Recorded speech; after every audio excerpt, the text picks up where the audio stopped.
Shri K. Rammohan Naidu ji, please. 2 minutes only, please. Yes.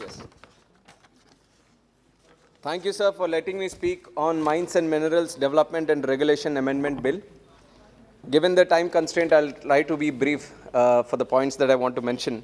The first one, sale of minerals by captive mines. The bill provides that captive mines other than atomic minerals may sell up to 50% of their annual mineral production in the open market after meeting their own needs. Sir, we see that a lot of these raw materials are lying underutilized, and especially this clause is going to remove the bottlenecks in supply of minerals by making sure that production reaches those who are in need. But I have a very important recommendation to make under this clause, sir, which is that PSUs should get preference when this excess mineral production is sold. And also when giving such preference to the public sector undertakings, the price for minerals must also be at the same cost of production as the original mine holder. And this is because high market prices for raw materials are reducing the profitability of PSUs. And this is happening across the country also. And one specific example that I want to take, since I come from Andhra Pradesh, is the Visakhapatnam steel plant. The iron ore that's being bought there is for 7,000 rupees per ton on iron ore, sir. Whereas the other plants which have captive mines is spending up to 1,500 crores. Which means that the Vizag steel plant currently spends a whopping 65% on just the production cost on raw material alone. And this is very much unfair to the Vizag steel plant, sir.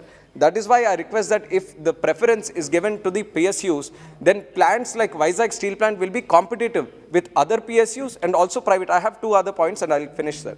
So with protection for PSUs, this provision would exhaust all affordable alternatives for raw materials that Vizag steel plant could have utilized. So I would definitely want the central government to look into this. And the other one is removal of restriction on end use of minerals, sir. This will totally end the clause of having captive mines.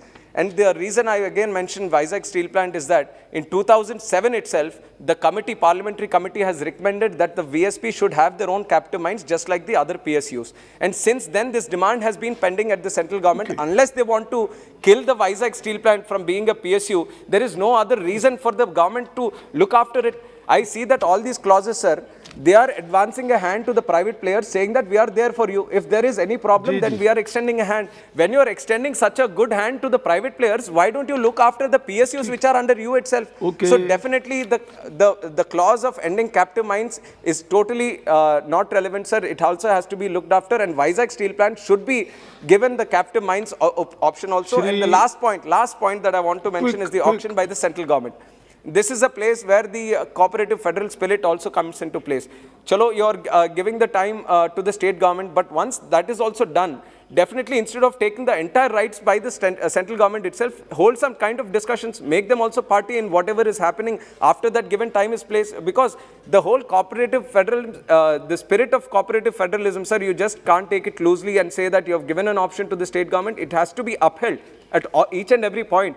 So even after the sale of auction has not been done by the state government, make a legal provision so that their opinion also comes into place. These points I want to mention to the state central government, sir. Thank you very much for that. ఇలాంటి మరిన్ని వీడియోలు కావాలనుకుంటున్నారా? అయితే subscribe చేసి పక్కనే ఉన్న bell symbol ను click చేయండి.